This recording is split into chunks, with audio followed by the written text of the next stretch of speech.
എല്ലാവർക്കും നമസ്കാരം. ഒരു 3 മൂവിയുടെ റിവ്യൂ ഒരുമിച്ച് പറയാൻ വേണ്ടി വന്നതാണ്. വേറെ ഒന്നും കൊണ്ടല്ല, ഞാൻ കഴിഞ്ഞ ഒരു 2-3 ദിവസം കൊണ്ട് കണ്ടതാണ്. ഇന്നലെ രാത്രിയാണ് നമ്മുടെ മലയാളി ഫ്രം ഇന്ത്യ എന്നൊരു പടവും കൂടെ കണ്ടത്. അതും കൂടെ ചേർത്തിട്ട് ഈ സത്യം പറഞ്ഞാൽ ഇത് പറയണമെന്ന് ഭയങ്കരമായിട്ട് തോന്നി. ഞാൻ റിവ്യൂ പറയുന്ന ആളോ അങ്ങനത്തെ കാര്യങ്ങൾ ചെയ്യാൻ ആഗ്രഹിക്കുന്ന ഒരാളല്ല. പക്ഷേ ഈ 3 പടങ്ങൾ ഞാൻ പറയാൻ കാരണം നിങ്ങളുടെ സമയം സേവ് ചെയ്യാൻ വേണ്ടിയാണ്.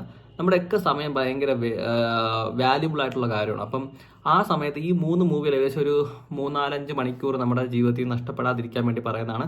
ഡീറ്റെയിൽ ആയിട്ടുള്ള കാര്യം നമുക്ക് നോക്കാം. ആദ്യം കണ്ടത് വർഷങ്ങൾക്ക് ശേഷം എന്ന വിനീത് ശ്രീനിവാസന്റെ പടം. ഒരുപാട് ഹൈപ്പിൽ വന്ന പടമാണ്. വിനീത് ശ്രീനിവാസൻ, ധ്യാൻ, നമ്മുടെ പ്രണവ് മോഹൻലാൽ തുടങ്ങിയവർ അഭിനയിച്ച ഒരു നല്ലൊരു പടമെന്ന് പലരും തള്ളിമറിച്ച പടമാണ്. ശരിക്കും പറഞ്ഞാൽ കാൽക്കാശിന് ഉപയോഗമില്ലാത്തത്. രണ്ടാമത്തത് ഗുരുവായൂർ അമ്പലനടയിൽ. എഗെയിൻ ബേസിലും നമ്മുടെ പൃഥ്വിരാജും കൂടെ അഭിനയിച്ച് തകർത്തു എന്നൊക്കെ പറഞ്ഞുകൊണ്ട് എഗെയിൻ നമ്മുടെ തിയേറ്ററിൽ നിന്ന് ഒരുപാട് തള്ളു കേട്ട പടമാണ്. എത്രയോ കോടി രൂപ, 50 കോടി രൂപ ഒരാഴ്ച കൊണ്ട് കളക്ട് ചെയ്യുന്നൊക്കെ പറഞ്ഞ പടമാണ്. എങ്ങനെയാണ് ഇതൊക്കെ കളക്ട് ചെയ്യുന്നത് എനിക്ക് മനസ്സിലാവുന്നില്ല. യാതൊരു വിധത്തിലുള്ളൊരു എലമെന്റും അതിനകത്തില്ല ആ ഒരു ഹിറ്റ് ആവേണ്ട രീതിയിലുള്ള. പിന്നെ മൂന്നാമത്തെ പടം എന്ന് പറയുന്നത് മലയാളി ഫ്രം ഇന്ത്യയാണ്. ശരിക്കും ഈ 3-ൽ കമ്പയർ ചെയ്യുമ്പോൾ എനിക്ക് ഇഷ്ടപ്പെട്ട ഇതാണ്. അറ്റ്ലീസ്റ്റ് എന്തെങ്കിലുമൊക്കെ ഒരു മെസ്സേജ് നമുക്ക് അവർ തരുന്നുണ്ട് കണ്ടിരിക്കാൻ. പിന്നെ ഒരു വ്യൂ കുറച്ചും കൂടെ ഒരു കൂടുതലാണ്. ഇപ്പോൾ ഇന്ത്യ, പാകിസ്ഥാൻ, UAE ആ ഒരു രീതിയിൽ കുറച്ചും കൂടി നമുക്ക് എന്തെങ്കിലുമൊക്കെ കിട്ടുന്ന ഒരു മൂവി ഇത് 3-ൽ കമ്പയർ ചെയ്യുമ്പം ഇതാണ് കണ്ടന്റ് ഓറിയന്റഡ് ആയിട്ട്. അപ്പം സ്റ്റാർട്ട് വിത്ത് ഇതിനെ ഫസ്റ്റ് പറയാം നമുക്ക്. വർഷങ്ങൾക്ക് ശേഷം മൂവി ഡയറക്റ്റ് ചെയ്തേക്കുന്നത് നമ്മുടെ വിനീത് ശ്രീനിവാസനാണ്.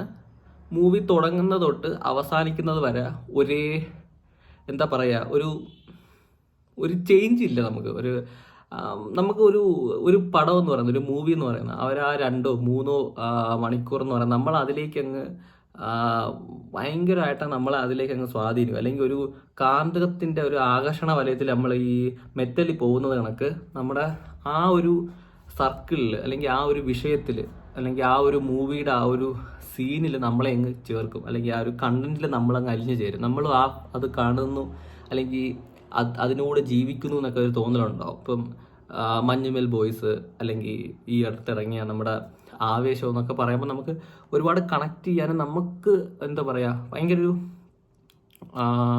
ഒരു ഫീൽ ഗുഡ് വൈബൊക്കെ കിട്ടുന്ന ഒരു മൂവീസാണ്.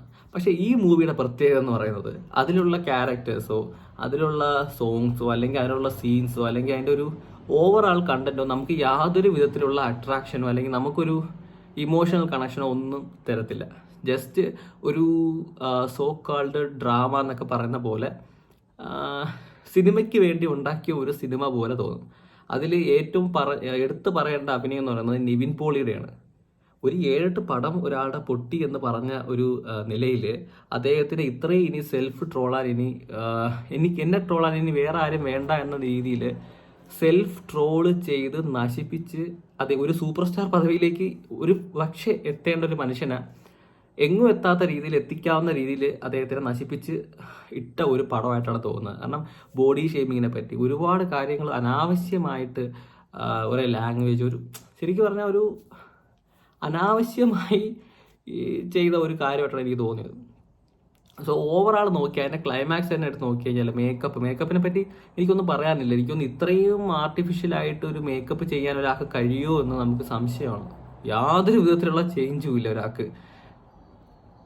ഒന്നും പറഞ്ഞിട്ട് കാര്യമില്ല. അത് അങ്ങനത്തെ ടൈപ്പ് മൂവിയാണ്. ഇപ്പോൾ റേറ്റിംഗ് പറഞ്ഞു കഴിഞ്ഞാൽ ഒരു 2 ഔട്ട് ഓഫ് 5 ആ ഒരു റേഞ്ചേ ഉള്ളൂ. 1 ടൈം വാച്ചബിൾ പോലും അല്ലാത്തൊരു മൂവിയാണ് വർഷങ്ങൾക്ക് ശേഷം എന്ന് പറയുന്നത്.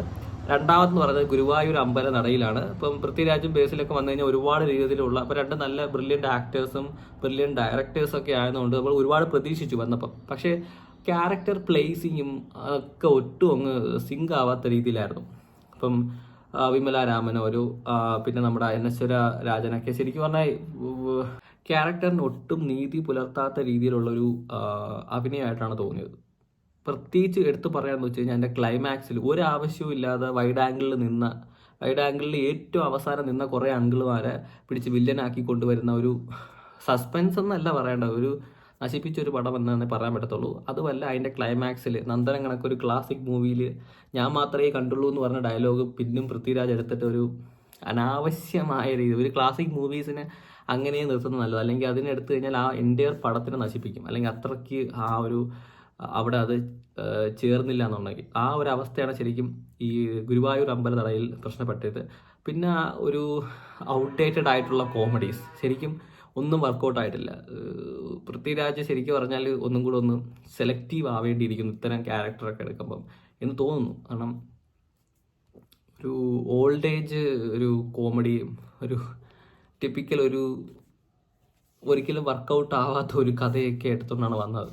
അപ്പം ഒട്ടും തന്നെ ആൾക്കാർക്ക് കണക്റ്റ് ആവത്തില്ല. പക്ഷേ 50 കോടി രൂപയൊക്കെ കിട്ടിയെന്നൊക്കെ കളക്ട് ചെയ്തെന്നൊക്കെ തിയേറ്ററിൽ നിന്ന് പറയുമ്പം ശരിക്കും പറഞ്ഞാൽ നമ്മളും പ്രതീക്ഷിക്കും എന്തൊക്കെയൊക്കെ ഉണ്ടോ എന്ന രീതിയിൽ. പക്ഷേ ശരിക്കും പറഞ്ഞാൽ ഒന്നുമില്ല. ആ 50 കോടി എന്ന് പറഞ്ഞാൽ വെറും തള്ളു തന്നെയാണെന്നാണ് നമുക്ക് വിശ്വസിക്കാൻ കഴിയുന്നത്. കാരണം അത്രയ്ക്ക് ഒരാളെയും ഞാൻ ഒരു പടം കണ്ടു കഴിഞ്ഞാൽ അടുത്ത ആൾ പോയി കാണുന്നത് ചിലപ്പോഴും നമ്മുടെ മൗത്ത് പബ്ലിസിറ്റി എന്നൊരു വലിയ കാര്യമുണ്ട്. ഇന്നത്തെ റിവ്യൂ കണക്ക് തന്നെ മൗത്ത് പബ്ലിസിറ്റിയും വലിയൊരു കാര്യം തന്നെയാണ്. ഇപ്പോൾ നമ്മൾ പോയി കണ്ട് ഒരാൾക്ക് പറഞ്ഞ് അയാളും പോയി കാണുന്ന ഒരു രീതിയുണ്ട്. ഇപ്പോൾ ഞാനാണ് പോയി കാണുന്നതെങ്കിൽ ഞാൻ ഒരിക്കലും വേറൊരാൾക്ക് റെക്കമെൻഡ് ചെയ്യത്തില്ല. കാരണം ക്യാഷ് വെറുതെ പോകും. കാരണം വെറുതെ കിട്ടുന്ന ക്യാഷ് അല്ലല്ലോ, എല്ലാവരും ജോലി ചെയ്യുന്ന നല്ലൊരു ക്യാഷാണ്. പക്ഷേ ഒരു 150, 200, 300 രൂപയൊക്കെയാണ് ഒരു ടിക്കറ്റിന് വില വരുന്നത്. അപ്പം അത് ക്യാഷ് വെറുതെ കളയേണ്ട ആവശ്യമില്ല എന്നതുകൊണ്ടാണ് ഞാനത് പറഞ്ഞത്. സോ മൂന്നാമത്തെ പടം സോ കോൾഡ് നമ്മുടെ നിവിൻ പോളിയുടെ തന്നെ മലയാളി ഫ്രം ഇന്ത്യ. ശരിക്കും നല്ലൊരു സ്റ്റോറിയാണ്. ശരിക്കും പറഞ്ഞല്ലോ നമ്മളെ കേരളത്തിൽ നിന്ന് ഒരാൾ അവിടെ നിന്ന് ദുബായിലെത്തുന്നു. അവിടെ ഉള്ള ഹാർഷിപ്പ്, അവിടെ നിന്ന് പരിചയപ്പെടുന്ന ഒരു പാകിസ്ഥാനി, അയാളെ പാകിസ്ഥാനിൽ അവിടെ പോയി അയാളുടെ ചെറിയൊരു പ്രശ്നങ്ങൾ സോൾവ് ചെയ്ത് തിരിച്ചു വരുന്ന ഒരു ശരിക്കൊരു അതിൻ്റെ സ്റ്റോറി ഉണ്ടല്ലോ, നമ്മളെ പിടിച്ചിരുത്തും. പക്ഷേ അതിനകത്ത് അനാവശ്യമായ കുറേ പൊളിറ്റിക്സ് എടുത്തിട്ട് അതിനകത്ത് അനാവശ്യമായിട്ട് കുറേ ഒരു എക്സ്പേർഡായി പോയ നമ്മൾ കുറേ കോമഡി ഇല്ലേ, അതെല്ലാം കൂടെ എടുത്തിട്ട് പിന്നെ നിവിൻ പോളി ഒരു കോംബോ.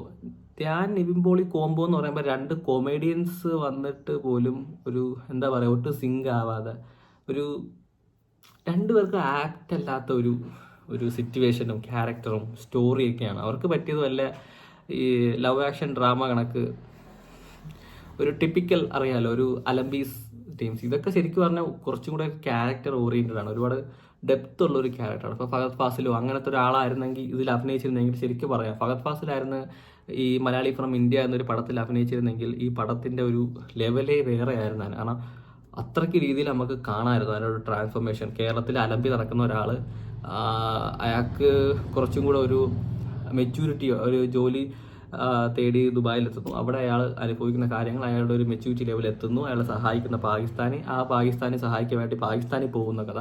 ശരിക്കും പറഞ്ഞാൽ ഒരു സീരിയസ് മൂവി, വളരെ നല്ല രീതിയിൽ എടുക്കാവുന്ന ഒരു മൂവിയായിരുന്നു. പക്ഷേ അതിനെ നശിപ്പിച്ച് ഇനി ഒരു ഡെപ്തിലേക്ക് പോകാനില്ല എന്ന രീതിയിലാക്കി വെച്ചു. പക്ഷേ ഈ 3 മൂവി എടുക്കുമ്പോൾ ഏറ്റവും നല്ല സ്റ്റോറി ആയാലും ഏറ്റവും നല്ല രീതിയിൽ ഡയറക്റ്റ് ചെയ്തേക്കുന്ന ആയാലും ഈ മൂവിയാണ്.